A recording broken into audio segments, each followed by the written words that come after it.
Goeiedag, good day, fellow South Africans and citizens of the world. And anyone who's been following this channel knows that I've been advocating for those doctors who've studied abroad and have been given the bum's rush by the ANC government and their cohorts, the HPCSA.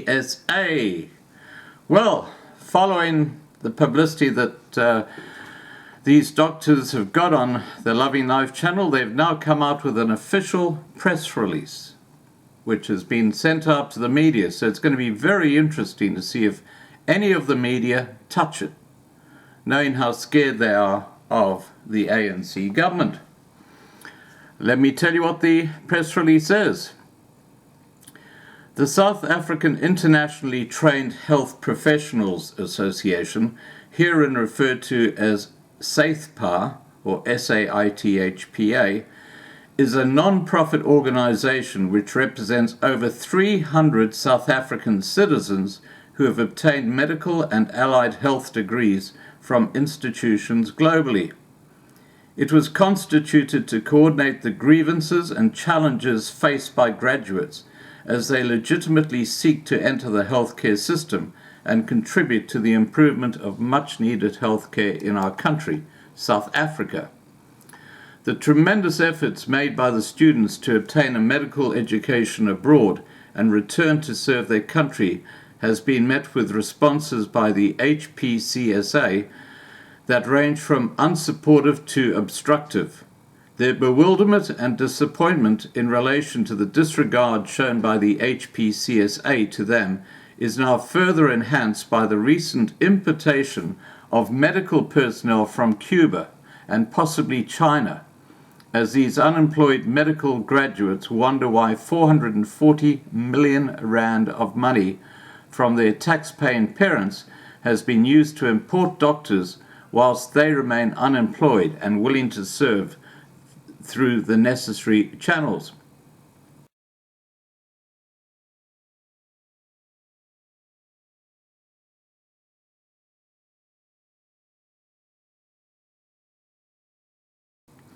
Since 2018, the following problems have been encountered by affected graduates. 1. January 2018, Regulation 4. Regulation 4 of the regulations relating to the registration of persons who hold qualifications not prescribed for registration, promulgated under GG number 31859, issued on the 6th of February 2009. The HPCSA refuses to allow graduates the opportunity to write board examinations and therefore obtain registration on the grounds that they had to produce a certificate of internship from the country whence they obtained their degree, b certificate of good standing from the regulatory authority where the applicant trained as a medical practitioner, and c proof of registration with the regulatory authority where the applicant trained as a medical practitioner. This regulation clearly indicates inconsistency and double standards practiced by the HPCSA, as they have applied the rules differently for graduates who applied to write the board examinations in the past.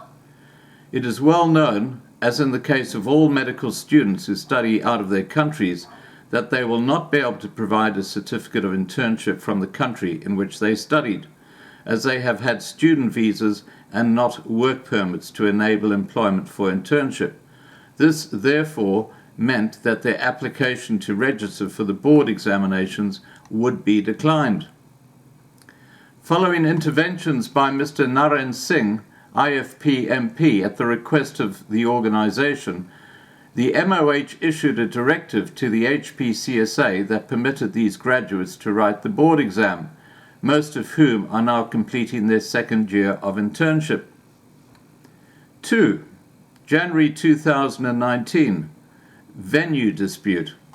The following batch of graduates who attempted to register for the board examinations were told that they were either not entitled to apply to write the board examination or that the HPCSA was unable to accommodate them as a consequence of the 120 applicant limit that the HPCSA had imposed per year to limit applications. Consequently, Saithpaw was launched and the Legal Resource Centre was approached to institute legal proceedings on behalf of our members, after which papers were served on the HPCSA on January 2019.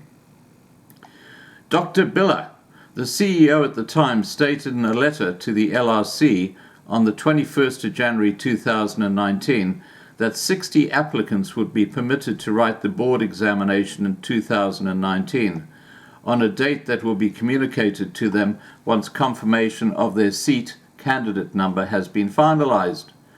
The remaining 52 applicants were encouraged to submit their applications for registrations. He further stated that applicants applying for registration as interns should indicate that in their application to enable the council to assess their applications correctly and not reject their applications on the notion of non-compliance with the set requirements for registration as stipulated in Regulation 4. As a consequence of this action, approximately 120 members of Saithpaw registered and wrote the exam in September 2019, achieving a pass rate of 80%. 3. March 2019, Category E dispute. In March 2019, the HPCSA informed some applicants cited in the venue dispute above that their application to write the September 2019 board exam was deemed non-compliant on the basis that the institution from which they had obtained basic medical degree was not evaluated by the relevant medical and dental board previously. The affected universities are Zhengzhou Medical University, China; Texilo American University, Guyana; Anhui Medical University, China; Hebel North University, China; Shenyang Medical College, China; University of Medicine and Pharmacy, Grigor T. Popa, Romania; North China University of Science and Technology, College of Medicine. Saithpaw threatened court action on behalf of its members. The HPCSA requested a stay in legal action, and on the 16th of August 2019, a decision was taken to permit these graduates to write the board examination in March 2020 and May 2020. However, the HPCA backtracked on this decision and consequently action was launched in the Gauteng High Court. In an attempt to settle the matter, the HPCSA proposed that should applicants comply with the following requirements in terms of Regulation 4 above, within 5 days, they will be permitted to write the board examinations. These were A. Certificate of internship; B. Certificate of good standing from the regulatory authority where the applicant trained as a medical practitioner; and C. Proof of registration with a regulatory authority where the applicant trained as a medical practitioner. At a meeting held on the 13th of February 2020, the association requested clarity, as the proposal meant that no South African doctor who obtained his or her degree abroad would be allowed to apply for registration to write board examinations and subsequently practice as medical practitioners in South Africa. Saithpaw cautioned the HPCSA not to implement its interpretation of the requirements, as it contained elements of bias and/or discrimination. The following questions remain unanswered by the HPCSA. A. The results of the January 2020 examination, the OSCE component, have been withheld to date.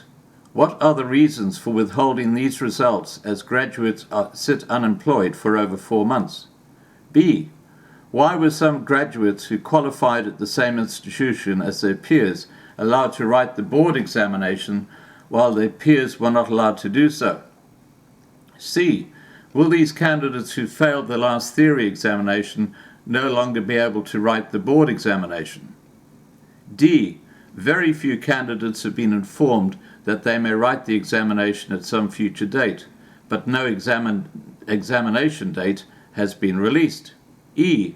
Does government support the action of the HPCSA noting that the MOH has not intervened to date. The above matter was raised in Parliament, and whilst an undertaking was given to address the issue, no action has been taken by the Minister of Health to address the concern, which would, in effect, allow these graduates to make application to register for the board examinations. Some of these graduates have now been waiting for more than 3 years to write their board examinations. How will the State President explain to the citizens of this country the government's initiatives to import medical personnel when South African doctors have been waiting to write their board examinations for more than 2 or even 3 years? 4. January 2020, practical board exam results.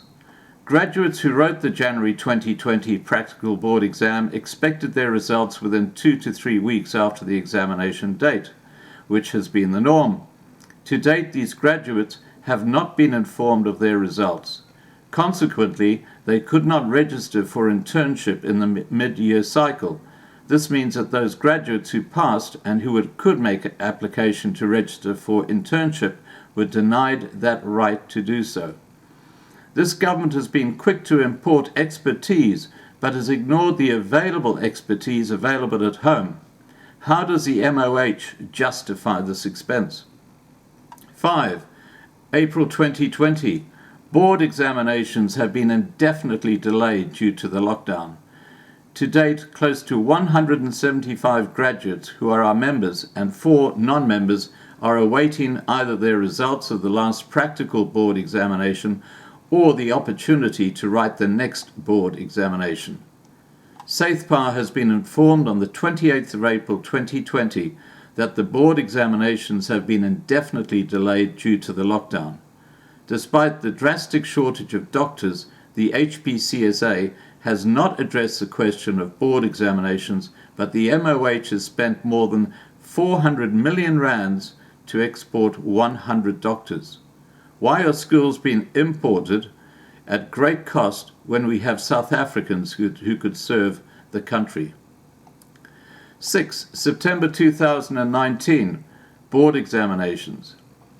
The September 2019 board examinations were deemed a pilot examination intended to test the implementation of the imported USMLE SPEXI style examinations format for the first time in South Africa. However, it was based on the scope and content of the practice of medicine in the USA, which is largely inappropriate to our country's disease spectrum. Saithpaw raised the following questions in a submission to the MOH pleading for the intervention and of investigation by the MOH. A. Should an examination which is deemed a pilot format be counted as an attempt as per the rules of the HPCSA board examinations? B. Does the South African legal framework authorize the HPCSA to conduct its board examinations based on the practice of medicine in the USA so as to enable candidates to practice medicine in South Africa? C. Reasons why the HPCSA engaged an outside examinations authority to conduct its board examinations. D. The cost of such examination in total. E. What is the benefit for the outside agency? F. Who benefited from engaging such an agency in South Africa? G. What is the benefit for the HPCSA in engaging such authority? H. Why is the practice of medicine in the USA being used to test the level of the competency to practice medicine in South Africa? I. Why no empirical substantiation or reasons has been presented to show that the current exam format is appropriate to the South African context? J. The HPCSA must verify the appropriateness of the content tested in the current exam and present substantive and cogent reasons why such content is relevant to South African health conditions. That PAIA be used to access this information so that these allegations can be proven. The HPCSA must provide proof of validation and endorsement of standards as applied in the current exams format against local standards for final year medical student assessments. And L. The HPCSA must provide a comprehensive diagnostic and analysis of the examinations. This will be consistent practice in the promotion of fairness to students. Saithpaw fielded the following resolution. A. Candidates should be granted a minimum of 4 attempts, written and OSCE independently, and should only repeat the examination that they have failed. This is necessary to factor in the adjustment that is required in terms of the current exam. B. The scope and content of the examination must be compatible with the current final year medical curriculum offered at South African universities and be in accordance with the South African Medical Guidelines, Essential Drug Lists, EDL, and protocols. To date, the MOH has not deemed it necessary nor ethical in terms of its public mandate to be accountable for its actions to respond to these submissions. 7. Recognition of non-examination universities. Saithpaw has contended that no Minister of Health has neither deemed it necessary nor sought to regulate registration as envisaged under Section 25(1) of the HPA, post-apartheid. The current practice employed by the HPCSA grants exemption from the board exam only to candidates who have qualified from institutions recognized by the HPCSA from the so-called colonial countries and related territories. In raising the question, Saithpaw calls on the MOH to review such legislation as custodian and initiator of the legal framework pertaining to the health sector. The allegation by Dr. Letlapi that internationally trained graduates wish to make application to practice without writing the board examinations and are using the current crisis as an opportunity to do so is incorrect. We call on Dr. Letlapi to found his allegations on real evidence, as it places our graduates in a poor light and essentially demeans their integrity and dignity. Saithpaw will no longer accept such allegations made against its members, and if it means that it has to go to court to protect the dignity and integrity of its members, it will do so. 8. List of universities recognized by HPCSA. Saithpaw has been calling for a list of universities recognized by the HPCSA since November 2019. Dr. Letlapi faithfully promised approximately 200 parents, graduates and undergraduates at a meeting in November 2019 that such a list will be made available so as to guide students when choosing global tertiary institutions. The existence of such a list will ensure that graduates are not faced with a situation that the Category E graduates have found themselves in. Given that South Africa does not have the capacity to train the doctors it needs, one would expect that the MOH would support such initiative undertaken by parents to finance the education of their children. Unfortunately, this is not the situation, since to date neither the HPCSA nor the MOH has released a list of universities it recognizes, which would guide both parents and students. What is equally sad is that many of the graduates in the country are willing to be posted to the rural areas where their skills are needed most. 9. Employment of foreign nationals into the public sector. Saithpaw is deeply concerned that an ever-increasing number of foreign medical practitioners are employed in the public sector, whereas the gatekeeping role of the HPCSA consistently creates challenges to keep out South Africans who obtain their qualifications abroad. We have raised the question with the MOH whether the practice of employing foreign nationals over South African citizens who have the same or similar skills is not unfair discrimination. And that's the end of the press release. And I'm just putting that out there for the public record, and I hope the HPCSA either wakes up or hangs its head in shame. Alright guys, please remember to subscribe to be kept informed. Ring the bell for the updates. Please like this video, please share this video, and above all, please stay safe.